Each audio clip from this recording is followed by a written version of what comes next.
wale mon bandiraɓe tedduɓe heeɓiyankoɓe Pindi TV min calmini on ɗo mbawɗon wonde dunde baba adama nde kala min bisimon kelle gana nder ɓiɓɓe jeyɗeji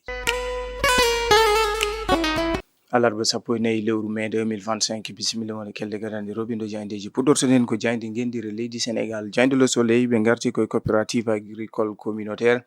no latima laamu ngu to banggue wonande wallude ɓen yoga e guure wawde sosde ko yete ko coopérative agricole communautaire hollitama wuro kala ma tajane ko abbi hectare uji nogas to banggue wonande ɗen guesse beele tigui tigui wawa wallude ɓen ɓe ganduɗa ko kay tigui goni remoɓe hani e heɓade ko yete ko heege e dowri ndi hani e guure ɗe. Jayde Le Soleil arti hen jayde rewmi quotidien ɓe garti koye Azoura jugé en flagrant délit e alkamisa o kanko Azoura Fall mo huccit e ñawoɓe ɓe kanko mo ganduɗa ko gondiɗo mabɓe on mo ganduɗa ko Kayre 220 kono ɓe garti kamɓe rewmi quotidien to ɓen ɓe ganduɗa ko Fosco bannoɗo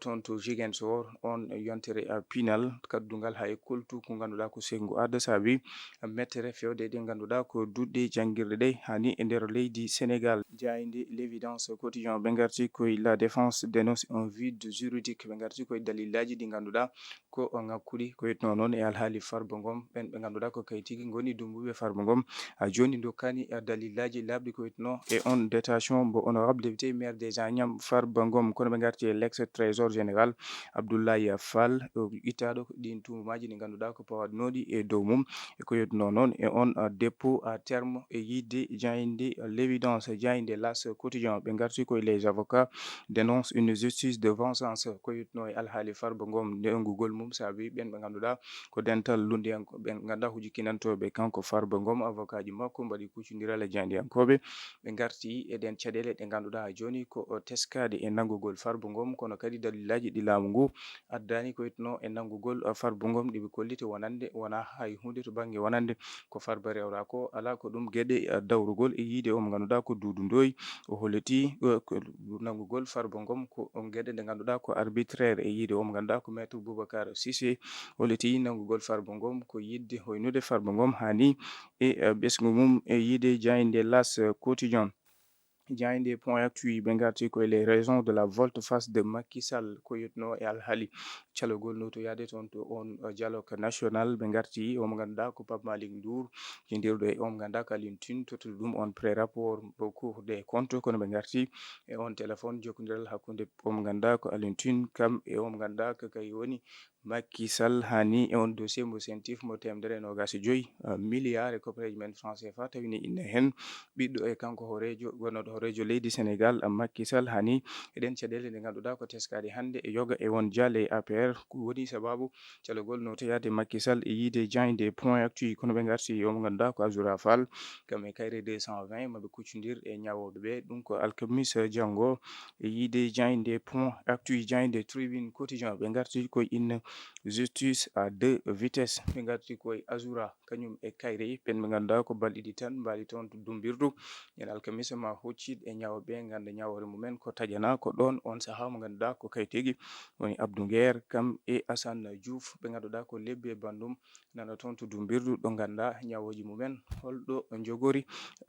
tijjede e yiide jayde Tribune ha joni ko yetno alhaali ɓen ɓe ganduɗa ko avocat ji Farba Ngom ɓe garti e caɗele ɗe ganduɗa ko teskade e dossier mo Farba Ngom ɓe kolliti ha joni laamu ngu hokkani dalillaji e ko yitno e kan haala ƴeewen jayde L'Observateur ɓe garti koye flou comptable dans les finances publiques to banggue on Lansar automobile to banggue wonande lugol laamu leydi Sénégal to banggue werlaji ɓe garti e on galle mo ganduɗa ko tottiɗo to banggue facture aji e gande nuno laamu leydi Sénégal ɗin otoji tawi noon ɗen koppareji abbi koye 13 milliards pawɗi temedde jeegom e sappo millions e koppareji men franc CFA balɗe joyyi ko addi ɗin sungoji lefol laamu saabi no wayno parquet financier uditi hen enquête yiide jayde L'Observateur kono ɓe garti e ɓen nayo almuɓe ɓe ganduɗa ko hawruɓe e ɓe pitali mumen keddi e to banggue wonande ko yetno noon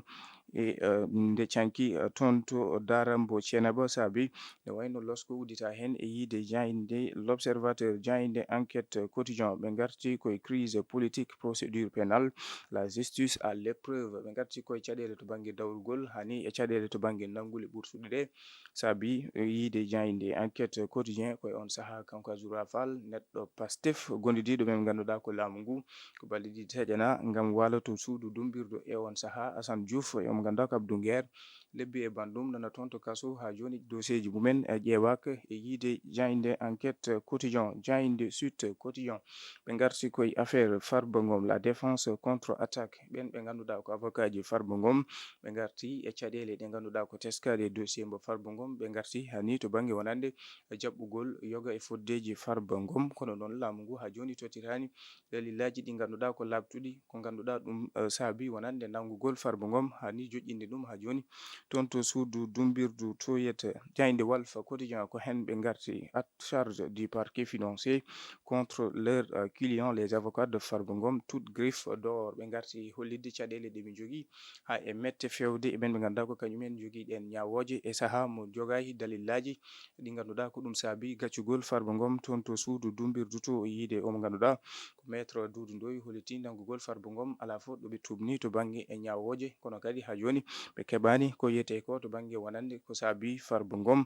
ko waɗi ha ko ene heddo toon to suudu dumbirdu to ene jayinde le quotidien ɓe garti ko le parquet nettoie la toile ɓe garti koto banggue convocation ji wonande nanggule hani e convocation ji kewɗi e sahaji ɗi ganduɗa ko gonɗi mettuɗi fewde ɓen ɓe ganduɗa ko chroniqueur en yiide jayinde le quotidien guila e nanggule ha e convocation ji fewde ɓen ganduɗa ko yoɓe ko chroniqueur en ɓe garti e avocat ji Farba Ngom kucodiri e jaydiyankoɓe garti e caɗele teskade ko yetno e on dossier ngu laamu ngu addani dalillaji ko saabi Farba woni e suudu dumbirdu ndu yiyata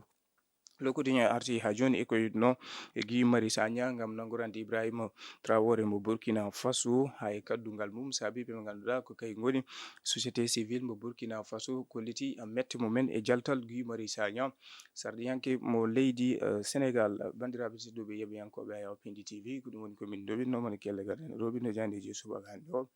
aɗumen ko alkamisa janggo so hawre welede Allah